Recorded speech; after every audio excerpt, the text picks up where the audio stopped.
This is video number 44 of kinematics और इसके अंदर हम कुछ रिलेटिव वेलोसिटी इन 1D की कुछ प्रॉब्लम्स लेंगे और कुछ इंटरेस्टिंग प्रॉब्लम्स को डिस्कस करने वाले हैं हम। टू पैरेलल रेल ट्रैक्स, दो रेल ट्रैक्स हैं, पैरेलल चल रही हैं दो ट्रेन्स, ठीक है, run north south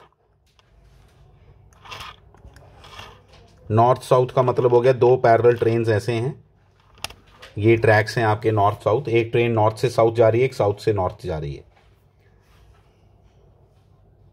train A moves north with the speed of, train A इसको मान लो ये नॉर्थ की तरफ जा रही है, ये ट्रेन ए है जो नॉर्थ की तरफ जा रही है with the speed of 54 kilometre per our. फिर ट्रेन बी मूव्स, ये दूसरी ट्रेन आ गई दूसरे ट्रैक पे, ये जा रही है साउथ की तरफ with a speed of 90 kilometre per our,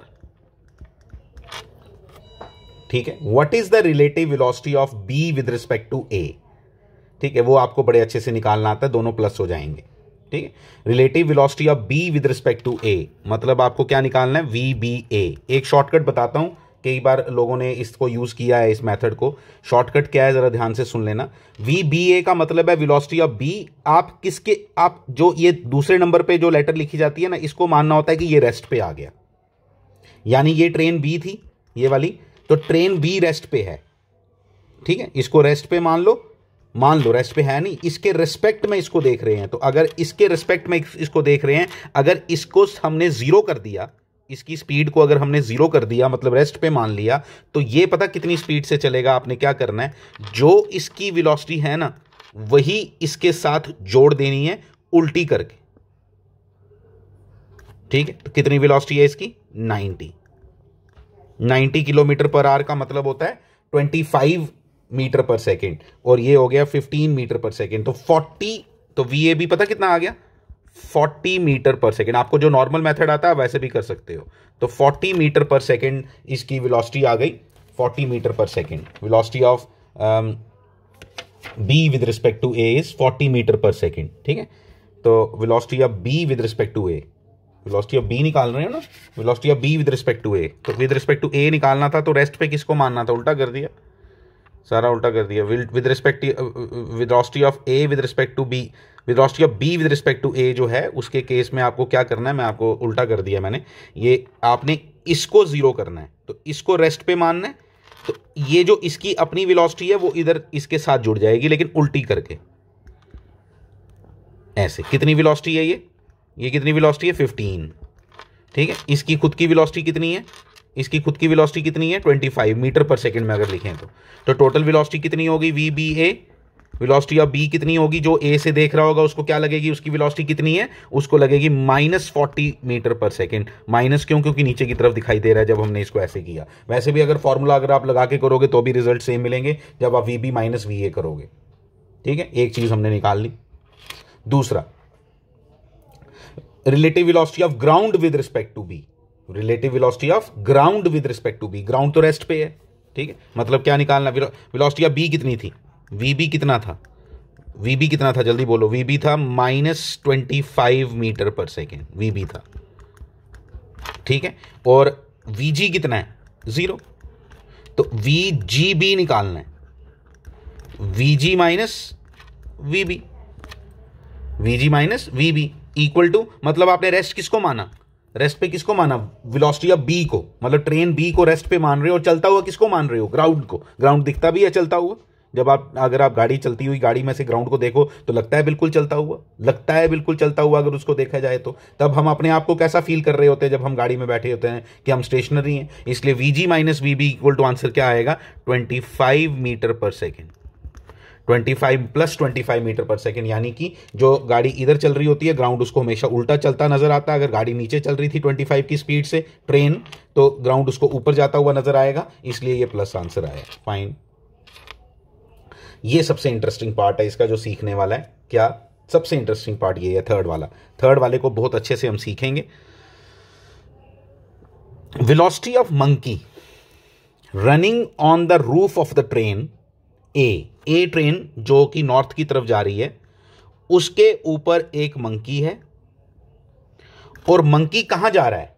ये नॉर्थ की तरफ जा रहा है, तो मंकी कहां जा रहा है? Against it's motion. Against it's motion मतलब, अगेंस्ट इट्स मोशन मतलब मंकी ऐसे जा रहा है, ठीक है। और मंकी जो जा रहा है with a velocity of 18 kilometre per our, ये नहीं भी लिखा हो तब भी मैं आपको एक चीज बता रहा हूं, इसको बिल्कुल भूल जाओ, ये लिखा ही नहीं है मान लो, ये तो हिंट दे दिया है इसने क्वेश्चन के अंदर ही, ये हिंट मुझे नहीं चाहिए, ठीक है। With a velocity of 18 kilometre per our, तो जो ये जब भी वेलोसिटी ऑफ मंकी दी गई होगी विद रिस्पेक्ट टू क्या, विद रिस्पेक्ट टू किसी के भी नहीं, वो बोलेगा मंकी की वेलोसिटी इतनी है, तो मंकी की वेलोसिटी इतनी है, मंकी है किस पे? ट्रेन पे, तो याद रखो ये मंकी की velocity with respect to train A है। This is very very important. और मंकी जा कहां रहा है? मंकी जा किस तरफ रहा है? मंकी जा रहा है साउथ की तरफ, तो मंकी जा रहा है साउथ की तरफ, तो इसलिए वो लिखेंगे -18 किलोमीटर पर आवर, मतलब -5 मीटर पर सेकेंड।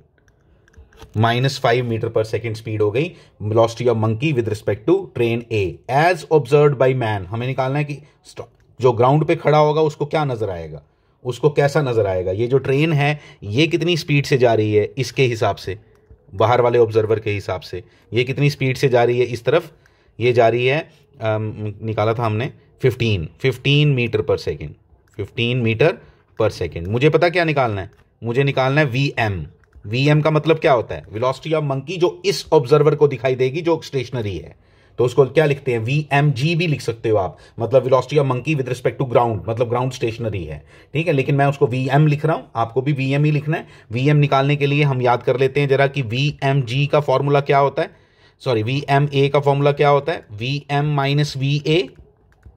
इसका मतलब क्या होगा? इसका मतलब हो गया VM is equal to V क्या, VM is equal to V M A plus V A, V M plus V A. तो V M plus V A मतलब वी एम कितना है? वी एम कितना है? वी एम है, V M तो निकालना है, V M A plus M A. गलत लिख दिया, ठहर जाओ, मैं दोबारा लिख देता हूं इसको। देखो देखो देखो देखो, वी एम ए किसके बराबर होता है? वी एम ए किसके बराबर होता है? वी एम ए होता है V M minus V A, ये होता है ना। लेकिन इस बार मुझे वी एम ए गिवन है और मुझे क्या निकालना है? वी एम निकालना है। तो V M is equal to क्या होगा?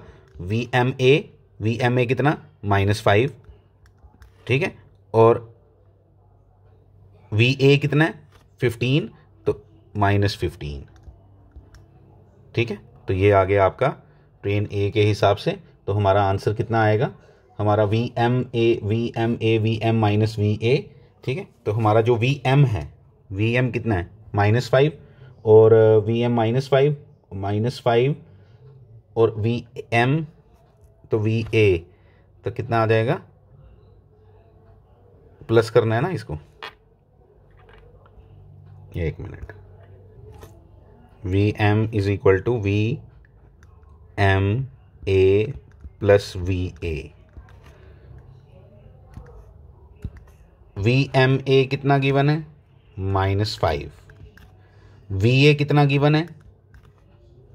+15। आंसर क्या आया? +10 मीटर पर सेकेंड। आपको बताऊं एक बात कितनी इंटरेस्टिंग है इसमें, कि जो ये ऑब्जर्वर बाहर खड़ा है ना, उसको जो ग्राउंड पे खड़ा है उसको लगेगा कि ये जो मंकी है ये इस तरफ जा रहा है। कितना इंटरेस्टिंग है ये, ठीक है। मंकी जा रहा अपनी तरफ से इधर है, लेकिन जो बाहर खड़ा ऑब्जर्वर है उसको लगेगा कि ये इधर जा रहा है। आंसर ने बोला, ये आंसर बोल रहा है ये +10 ऊपर की तरफ, नॉर्थ की तरफ। तो +10 मीटर पर सेकेंड ये ऊपर की तरफ जा रहा है। ये हमने कैलकुलेशन की और यहां से हमारे को इसका रिजल्ट मिल गया।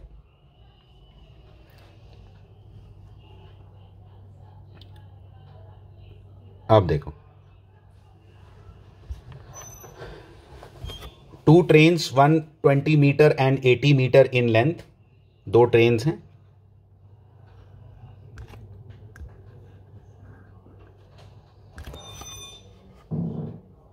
ठीक है, आर इन ऑपोजिट डायरेक्शन, दोनों उल्टी डायरेक्शन में चल रही हैं। खुद करोगे आप ये क्वेश्चन, ठीक है। दोनों उल्टी डायरेक्शन में चल रही हैं। At in what time they will completely cross each other. ठीक है, उनको कितना टाइम लगेगा दोनों को एक दूसरे को क्रॉस करने में। आपको मैं सिंपल बात बता देता हूं, एक ट्रेन को किसी को भी रेस्ट पे मान लो, दूसरे को क्या मान लो मोशन में, आपकी रिलेटिव वेलोसिटी इधर कितनी हो जाएगी। सिंपली याद रखो, जब उल्टी ट्रेन चलती हैं ऐसे सिंपल क्वेश्चंस में, जस्ट ऐड देयर वेलोसिटीज। इसकी वेलोसिटी टोटल हो जाएगी 72 किलोमीटर पर आवर। तो 72 किलोमीटर पर आवर का मतलब होता है 20 मीटर पर सेकेंड। तो 20 मीटर पर सेकेंड, और टोटल डिस्टेंस कितना कवर करना है, टोटल डिस्टेंस कितना कवर करना है 200 मीटर। दोनों ने, ये देखो ना, इस ट्रेन को, जो इधर से ट्रेन है ना, सिर्फ इस ट्रेन को देखो, इसने कितना डिस्टेंस कवर करना है। ये इधर पहुंचेगी पहले, फिर पूरा कंप्लीटली क्रॉस करने के लिए इसको अपनी लेंथ भी क्रॉस करनी है। पहले ये 120 क्रॉस करना है, फिर अपना 80 भी क्रॉस करना है। ठीक है, तो कंप्लीटली क्रॉस करने के लिए उसको 200 मीटर की लेंथ को क्रॉस करना है। इसलिए टोटल लेंथ उसको कवर करनी है, वो कितनी है 200 मीटर। उसकी टोटल वेलोसिटी कितनी है 20 मीटर पर सेकेंड। तो उसको कितना टाइम लगेगा, डिस्टेंस अपॉन वेलोसिटी टाइम मिल जाएगा, उसको लगेगा 10 सेकेंड्स। तो 10 सेकेंड्स में वो दोनों ट्रेन एक दूसरे को क्रॉस कर पाएंगी। ईजी है ये, कुछ नहीं है। देखो ये भी अच्छी प्रॉब्लम है, इंटरेस्टिंग है सीखने में। The speed of the motor launch with respect to still water. ठीक है, क्या मतलब है इसका। एक मोटर लॉन्च का मतलब हो गया, एक मोटर बोट है, motor launch with respect to still water, मतलब उसकी जो कैपेबिलिटी है, जैसे वहां मंकी था, मंकी की खुद की कैपेबिलिटी कितनी थी चलने की, 18 किलोमीटर पर आवर। अगर वो ट्रेन पे चलेगा तो उसकी कैपेबिलिटी ना बढ़ेगी ना कम होगी, उसकी कैपेबिलिटी उतनी रहेगी। ठीक है, जितनी वो ग्राउंड पे रहनी थी। लेकिन अब जब हम न्यूमेरिकल्स करेंगे तो अगर वो ट्रेन पे चल रहा है तो उसकी वेलोसिटी जो होगी that is with respect to train. यहां पे ये मोटर लॉन्च है, जो उसने बोला है कि वो स्टिल वाटर में जब चलती है तो वो 7 मीटर पर सेकेंड की स्पीड से चलती है। Fine. The speed of the stream, जो स्ट्रीम मतलब जो नदी चल रही है, उसकी खुद की स्पीड कितनी है 3 मीटर पर सेकेंड। वो 7 है और ये 3। ठीक है, when the launch began traveling upstreams, ऊपर की तरफ जाने लगा, कौन, लॉन्च मतलब boat, a float was dropped from it, एक हमने क्या गिराया, एक कोई वुड का पीस गिरा दिया जो फ्लोट कर सकता है। फ्लोट हो गया कोई भी ऐसी चीज जो उस पे स्विम, जो उस पे फ्लोट कर सकती है, किस पे, आपके वाटर में। ठीक है, तो उसको फ्लोट, मतलब आप मान लो एक वुड का बहुत बड़ा पीस उसने लिया। क्या गेम जैसी चल रही है, मैं आपको बता देता हूं इस तरह से है। चलो मैं डायग्रामेटिकली शो कर देता हूं। ये एक स्ट्रीम है जो ऐसे है,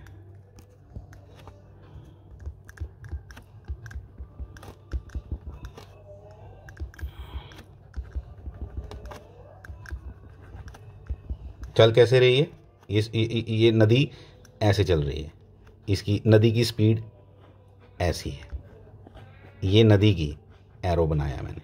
फाइन।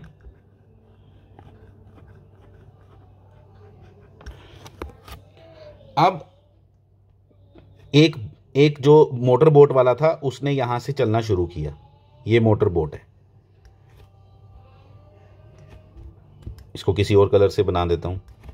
जो मोटर बोट है वो यहां से चलना शुरू हुई, यहां से कहीं ऊपर जाना है उसने। ठीक है, अपस्ट्रीम जाना है। ठीक है, अपस्ट्रीम जाना है। अपस्ट्रीम का मतलब होता है अगेंस्ट द मोशन। तो अगेंस्ट द मोशन है तो आप ऐसे ले लो, यहां ये आपकी बोट है। ठीक है, अपस्ट्रीम का मतलब समझ लेना कि वाटर की अगेंस्ट चलना है उसने। ठीक है, इस मोटर बोट की जो स्पीड है, देखो मोटर बोट की speed with respect to stream given है 7। मैंने आपको पहले ही बताया उसकी कैपेबिलिटी जो स्टिल वाटर में, वही स्ट्रीम में उसकी स्पीड रहने वाली है। ठीक है, तो 7 मीटर पर सेकेंड। ये कंफ्यूजन होती है, ये जरा ध्यान रखना, 7 मीटर पर सेकेंड है। लेकिन जो ऑब्जर्वर बाहर खड़ा होगा उसको ये स्लो चलती हुई दिखाई देगी, क्योंकि वो अगेंस्ट द मोशन जा रहा है। अगेंस्ट द मोशन जा रहा है तो आपको मालूम होना चाहिए कि अब आपने क्या करना है, VBS मतलब मोटर बोट की speed with respect to stream is 7। Stream की स्पीड कितनी है, स्ट्रीम की खुद की स्पीड कितनी है 3 गिवन है ये। ठीक है, तो आपको इधर से पता चल गया कि जो आपकी बोट की स्पीड आएगी, वो आएगी 4। आप कैलकुलेट करके देख लो, कैसे करोगे कैलकुलेट मैं बता देता हूं आपको। आप लिखोगे VBS equal to VB minus VS। V B minus V S, and V S equal to क्या बन गया, V B S minus V S.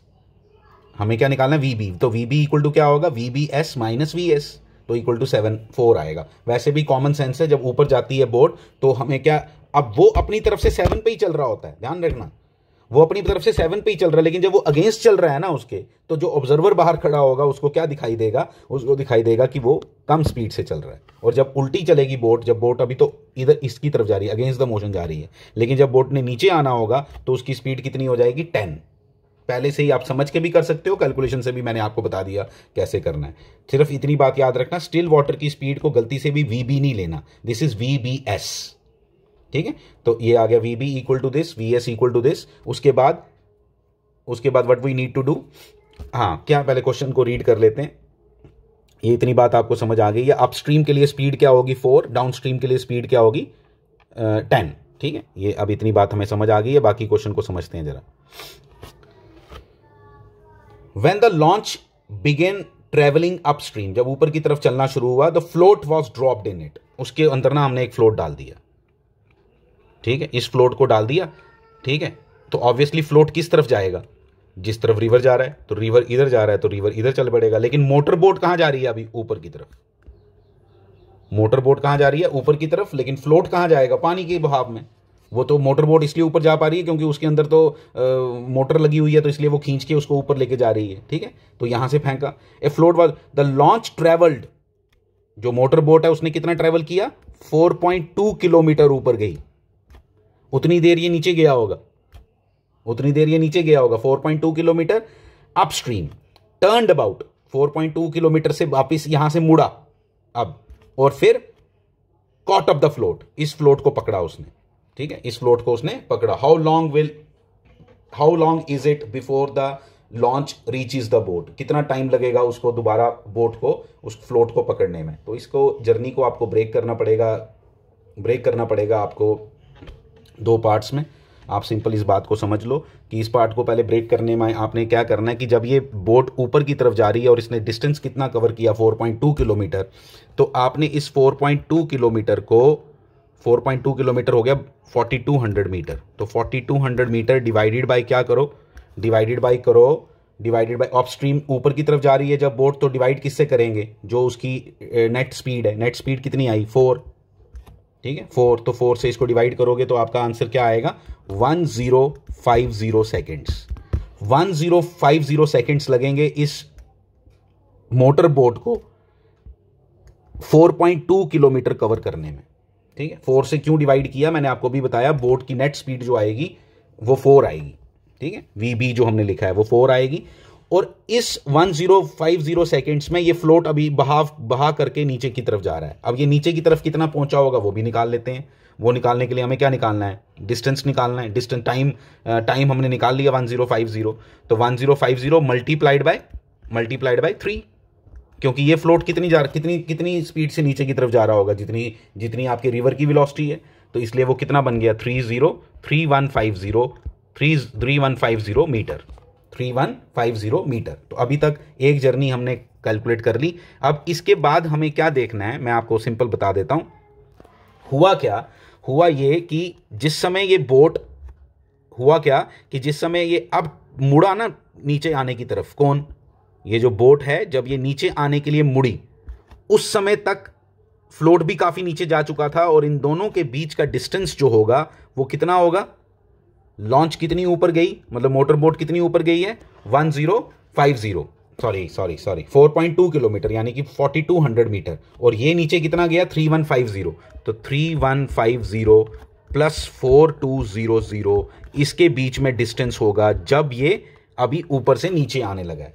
जब ये ऊपर से नीचे आने लगा है उस समय की बात हो रही है, ठीक है। जब ये ऊपर से नीचे आने लगा उस समय की बात हो रही है। तो आपको सिंपल बात बता देता हूं, अभी क्या है, ये भी नीचे जा रहा है और ये भी नीचे आ रहा है। कौन नीचे आ रहा है, ये बोट भी नीचे आ रही है। बोट कितनी स्पीड से नीचे आ रही है 10, ये कितनी स्पीड से नीचे जा रहा है 3, रिलेटिव वेलोसिटी इन दोनों के बीच में कितनी हुई 7, रिलेटिव वेलोसिटी कितनी हुई इन दोनों के बीच में 7, डिस्टेंस कितना कवर करना है इन दोनों ने मिलके, डिस्टेंस कवर करना है 7350 मीटर इन्होंने डिस्टेंस ट्रेवल करना है। तो 7350 divided by 7 equal to 1050 seconds लगेंगे इसको पकड़ने में।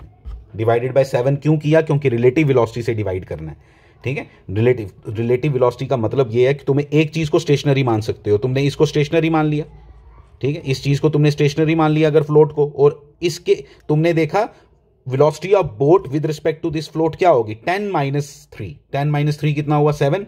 तो 7350 जो इन दोनों के बीच का डिस्टेंस है वो कवर करने में उसको कितना टाइम लग जाएगा? That is equal to 1050 seconds. तो उसने जो क्वेश्चन पूछा था कि कितना टाइम लगेगा, तो हम बोलेंगे उसको कितना टाइम लगेगा। एक तो पहले उसको ऊपर जाने में टाइम लगा 1050 सेकेंड्स, और अब उसको दोबारा उसको ऊपर से नीचे पकड़ने में कि दोबारा कितना टाइम लग गया? 1050 सेकेंड्स। तो total answer will be 2100 seconds. ये थी इसकी कहानी।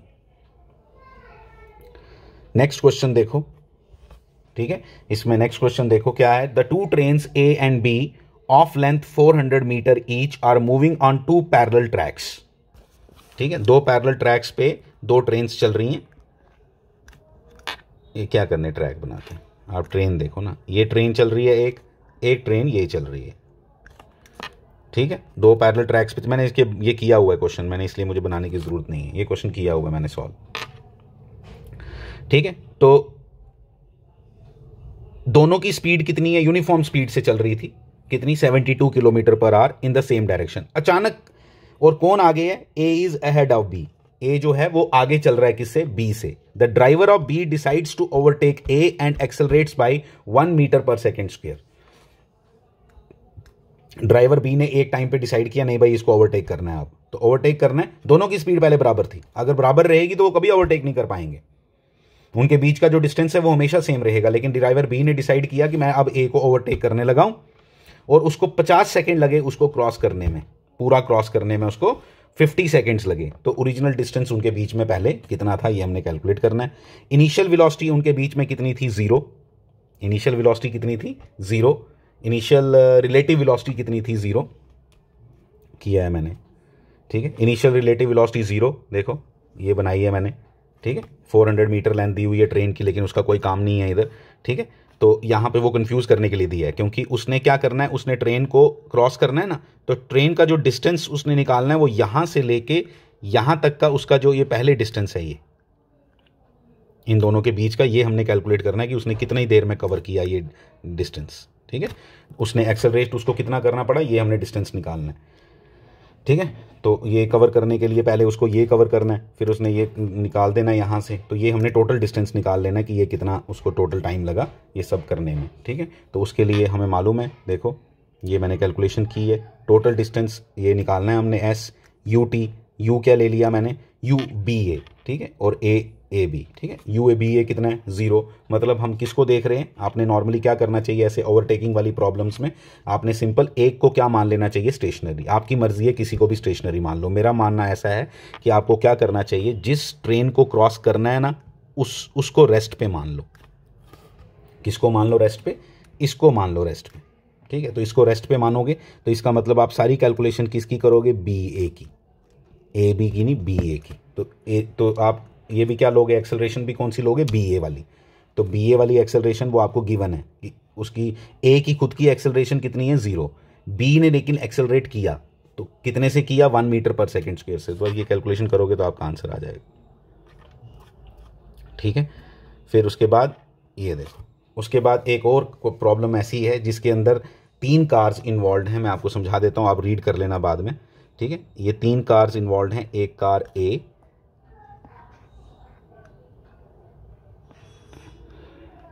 ऐसे 3, बड़ी बार प्रैक्टिकल सिचुएशन भी आती है। इन के बीच का डिस्टेंस सेम है 1 किलोमीटर, वो गिवन है आपको, 1000 मीटर 1000 मीटर। ये कार बी है, car is travelling in the same, ठीक है।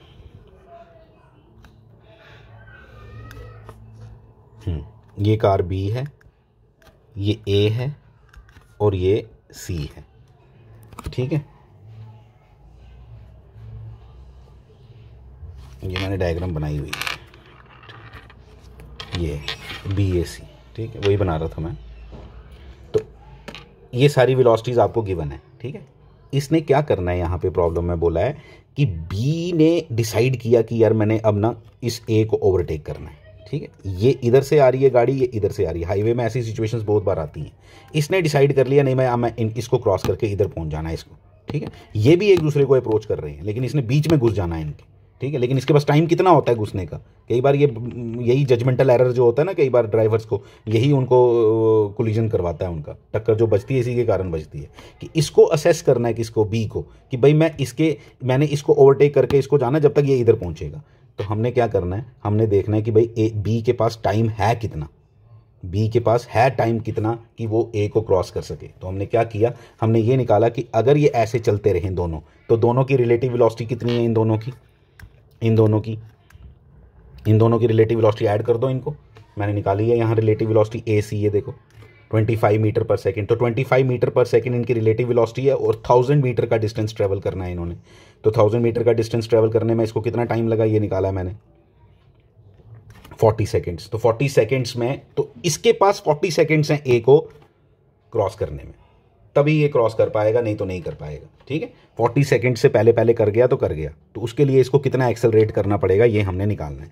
तो अब जब ये इधर आगे बढ़ रहा है तो ये A भी तो आगे बढ़ रहा है। हाँ, इसकी स्पीड ज़्यादा है। इसकी स्पीड कितनी है, इसकी 54 है, इसकी कितनी है 36 है, ठीक है। तो रिलेटिव स्पीड कितनी है, रिलेटिव स्पीड मतलब कि A को क्या मान लो, स्टेशनरी। तो A को स्टेशनरी मान लो, तो B आगे बढ़ रहा है, इसकी तरफ ही आ रहा है, लेकिन कितनी स्पीड से आगे आ रहा है, वो आ रहा है 18 मीटर पर सेकेंड से, 18 किलोमीटर पर आवर से। 18 किलोमीटर आ गया 5 मीटर पर सेकंड से। तो VBA क्या निकाल लिया हमने, 5 मीटर पर सेकंड। BA का मतलब समझ आया, A को स्टेशनरी मान लिया और B को आगे बढ़ाया। तो S is equal to UT plus half AT square. S कितना है, इन दोनों के बीच का डिस्टेंस भी 1000 है, तो 1000 मीटर का डिस्टेंस उसने कवर करना है। एक्सेलरेट उसको कितना करना पड़ेगा ये हमने निकालना है।